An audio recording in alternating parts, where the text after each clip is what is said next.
Ace and Beaky here. Hey, I just wanted to give a little bit of feedback, just my stupid little opinion rant.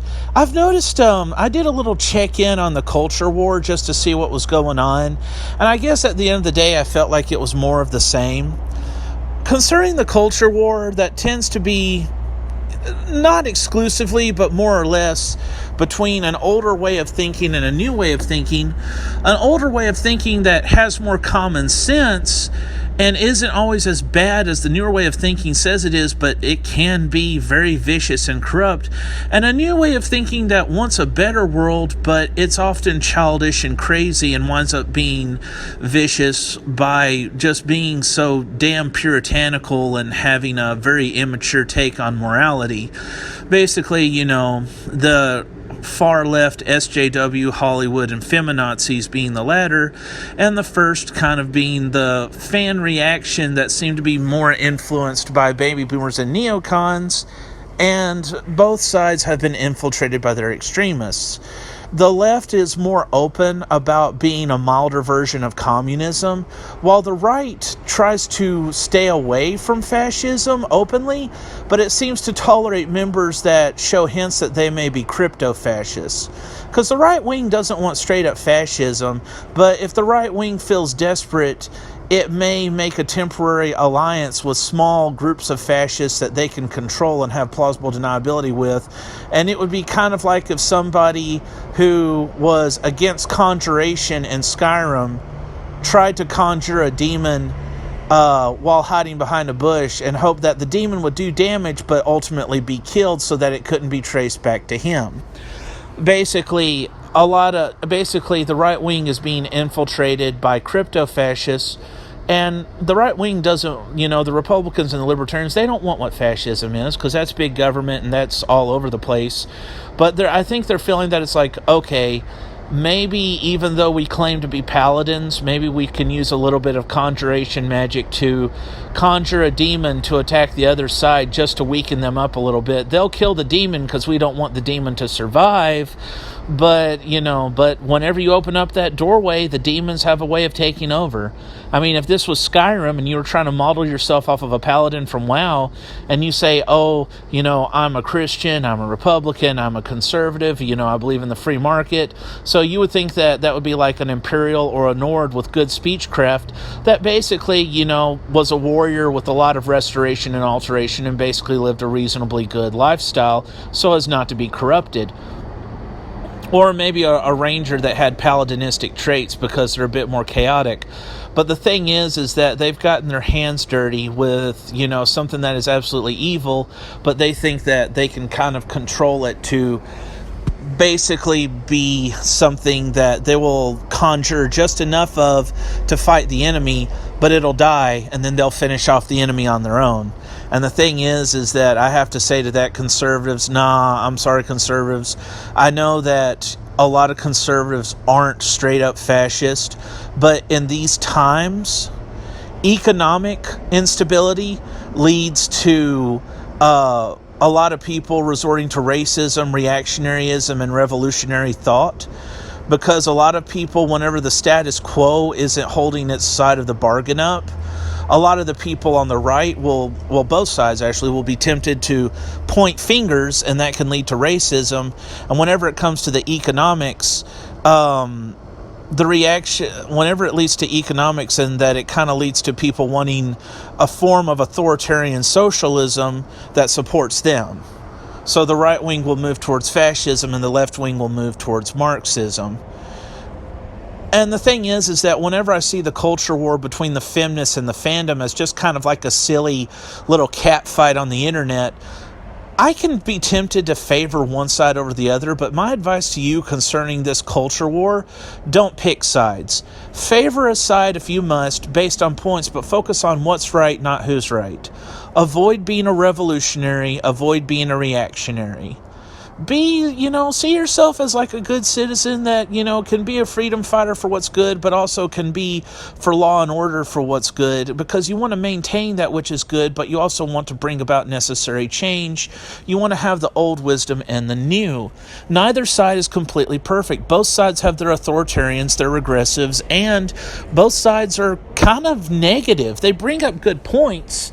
The feminists and the far left, they want to deal with the actual racism that is there, and they want to make the world equal, but they kind of want to just throw out the baby with the bathwater and burn everything down, and until it's something that suits them and their ruling elite of basically privileged rich white women. And the right wing is not as bad as the left wing makes it out to be, but some of it is just plain evil, and they do tolerate a lot of bad apples that are wolves in sheep's clothing. The left's wolves in sheep's clothing are more in your face, and they like to bop you on the head. The right's wolves in sheep's clothing are less like an annoying yappy dog that occasionally draws blood, and it's like a rarer poisonous snake through the grass that it's not there as often, but if it gets you, it gets you. Because Antifa is retarded, but Nazis are way more dangerous. And the right wing isn't for the Nazis, but the Nazis like to hide among the right wing. Antifa is more open and in your face with what it does, but it's a yappy little chihuahua dog that bites your ankles and maybe draws blood and pisses you off, and you could easily stomp it or kick it. It's a little kid running up and punching you in the balls or throwing a fit in Kroger. Yeah, maybe he needs to be taken to the bathroom and have his little butt lit up with mama's hand to teach a lesson that we all need to learn. But at the same time, the Nazis are kind of like a snake in the grass that will kill you. They are the Black Widow hiding in the corner that you're not looking at. And the thing is that the actual Nazis are dangerous, but they're not in-your-face Nazis. They're not the silly cartoon video game stuff and stuff from the movies. They actually do want to basically edge away at this, edge away at that until something falls down on somebody. They're trying to collapse the roof over certain people's heads, and they do mean business. They're not as big or as people think, but they have learned how to just try to infiltrate liberty movements, try to infiltrate the Republican Party, the Libertarian Party. And I hate saying this because I used to be a Republican and I have my sympathies towards libertarians. I'm a moderate. I try to be independent, I'm a lot more secular and moderate than I used to be, but I'm not hateful towards religion like a lot of these young people are, even though I'm 31. But the thing is that the Nazis are real, but the thing is that the right wing is in denial of it. The left wing acknowledges that they're real, but they've kind of poisoned the well by crying wolf, moving the goalpost, and being oh so happy to bust anybody's balls on the right wing and treat everybody who's not a Marxist like a Nazi. And that's where somebody needs to watch out. Whenever we have this kind of constant move towards where people can't compromise, and it seems to me that we just have this kind of socialism that's like the worst of crony capitalism and authoritarian socialism. It seems that our choices tend to narrow down between communist and fascist, and between Marxist and Nazis, or Marxist and racist, because not all of the racists are Nazis, and not all of the fascists are racist. It's possible to be fascist without being racist, and it's possible to be racist without being fascist, but there's going to be, kind of like trading notes with one another. And the thing is that we keep moving for that, and I think it's because the ultra-rich upper class, not people who are just like Fresh Prince of Bel-Air rich, but people who are like legal outer space rich. The people who made money that are in the 1% while the rest of us lost money during the pandemic. I think they want to stir up shit so that both sides are clearly defined. And if there's a civil war between the left wing and minorities versus the right wing majority, kind of a vague repeat of what led up to World War II between the revolutionaries and the reactionaries, which basically have sacrificed the status quo to embrace a form of totalitarianism that favors them over others. because the right wing says it's trying to maintain an old-fashioned status quo, but they sacrifice those morals. They put it on hold to embrace fascism so that it can be socialism and authoritarianism that's right-wing in nature, and it's national socialism, and it's for the middle-class majority. Whereas communism is international socialism that is left-wing and for the minorities. And the thing is that both of those are controlled by the Rothschilds and the ruling elites, which is a very transcendent. It transcends national versus international. It transcends left versus right. It's kind of a socialist reincarnation of feudalism for the rich. So we're having this new world order that's basically fascism above with the government, communism below with the poor people and the masses, corporatism in the middle for the small island of democracy left over, but it's under corporate feudalism. And the thing is, what's funny is that corporatism would be in the middle. It would present itself like it's the middleman, but it's the person in charge. They would act like the fascism is on top, but the corporatism is on top. But the thing is that would be what the New World Order would be. It would kind of be like in 1984, where we would be segmented between fascism, Marxism, and corporatism. And fascism is, national socialism for the middle class majority. Communism is international socialism for the minorities. Corporatism is socialism for the rich man's dictatorship. The neo-feudal, crypto-fascist, very corporate-centered oligarchy of plutocrats. A plutocratic oligarchy made up of autocrats, technocrats, and corporatists who would then be the controlled opposition in the other squares. And it would basically be like red team versus green team versus blue team, but they're all working for the same guy. All the leaders of the world are on the same page, but they send their people that they're ruling over like fiefdoms to kill each other, to do a population cull, to get rid of the revolutionary class, so that it's a giant human sacrifice so that they can stay in charge, because they basically blew off steam by having the people who would do the revolution against the ruling class kill each other.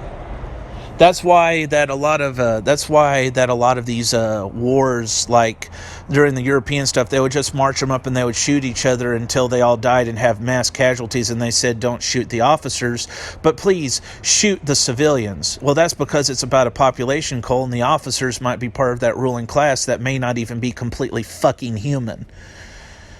But the thing is I digress. If we're looking at the abstract, silly, G-rated aspect of the culture war, just understand that it's new, that old energy is going out, new energy is making its way in. If the new energy that seems to be dominated by the feminists and the millennials would grow the fuck up and balance out, I would be okay with it.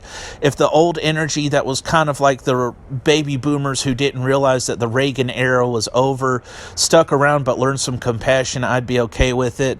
All I have to say to this, my friends, is that the meek shall inherit the earth.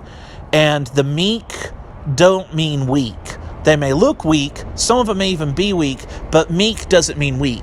Meek, in the Greek, means somebody who simply controls his anger.